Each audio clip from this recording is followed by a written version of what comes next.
Mtazamaji, karibu Goti TV Online kwa habari za kisiasa, michezo na burudani. Mtazamaji, kama ni mara yako ya kwanza unajiunga nasi ndani ya Goti TV Online, usiache kusubscribe kwa kubonyeza alama nyekundu ambayo ipo chini ya video hii kwa hakika zaidi wa kuendelea kupata taarifa zetu kila siku. Mamia ya watu yateseka Kongo kupitia M23 wanachokifanya kule Kongo. Mamia ya watu waendelea kuteseka Jamhuri ya Kidemokrasia ya Kongo ambayo inaongozwa na Rais Felix Tshisekedi.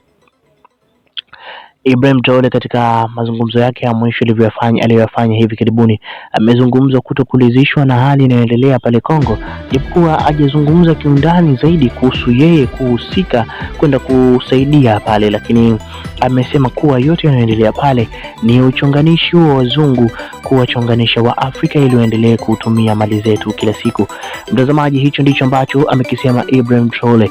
Nini maoni yako kupitia yale aliyozungumza? Unaweza ukaacha maoni yako kupitia alama ya sehemu ya comment hapo chini, alafu mimi nitapita nayo baadaye.